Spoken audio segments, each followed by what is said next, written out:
Salut, c'est Maximilien. Dans cette vidéo, je vais vous parler de ce VTT Sun Kern EL, VTT à assistance électrique. J'ai déjà roulé avec, je vais encore rouler sur le terrain pour tester ce vélo et franchement vous dire ce que j'en pense. Alors très important, avant de partir rouler, évidemment quelques petits réglages sur ce type de VTT. Tout commence par l'installation de pédales plates.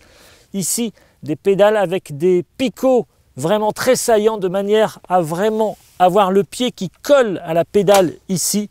Éviter que le pied ne glisse sur les pédales, c'est très important pour votre stabilité et pour piloter ce type de VTT. Ensuite, très important, la pression de gonflage. Alors c'est vrai que j'ai fait des vidéos dans le passé, on était sur 2 kg, 3 kg, n'importe quoi en gros.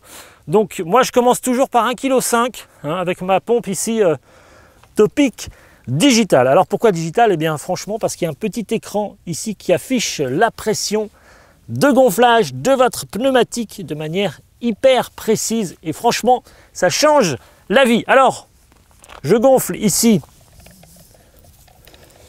le pneu arrière pour commencer.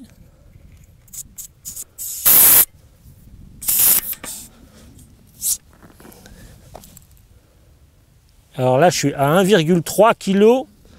Donc kilogrammes au centimètre carré, c'est la pression. La pression s'affiche ici, 1,5 kg. Donc c'est parfait, on va commencer par ça. Je vais faire la même chose à l'avant. Et ensuite, je vais partir rouler. Alors la grande question, à quelle pression justement gonfler vos pneus de VTT sur le terrain? Eh bien tout simplement, ça dépend tout d'abord de votre poids. Ça dépend du type de VTT, ça dépend de la pratique évidemment, enduro, all mountain, cross country. Ça dépend bien entendu du type de pneumatique et bien entendu de la dimension du pneu, c'est-à-dire son diamètre et sa section. Ici on est sur un pneu en 27,5 plus avec une section en 2,6.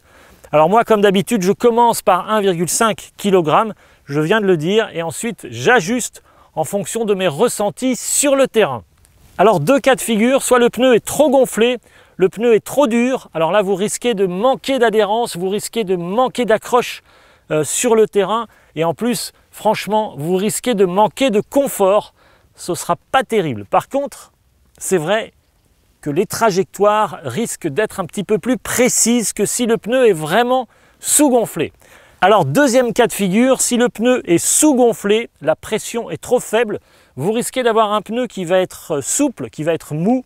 Alors bien entendu, vous aurez plus de grip, plus de motricité, plus de confort. Par contre, les trajectoires risquent d'être flottantes, c'est assez désagréable franchement. Alors, encore une fois, je commence par 1,5 kg et ensuite j'ajuste en fonction des ressentis sur le terrain.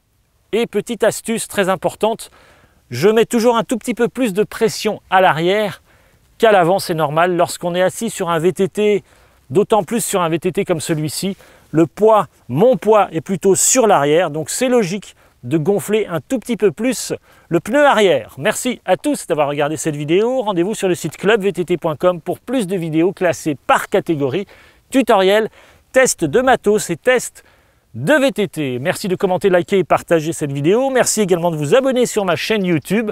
Pour toutes vos questions, voici mon adresse email maximilien@clubvtt.com. C'était Maximilien Dupré, merci et rendez-vous dans une prochaine vidéo. A tout de suite.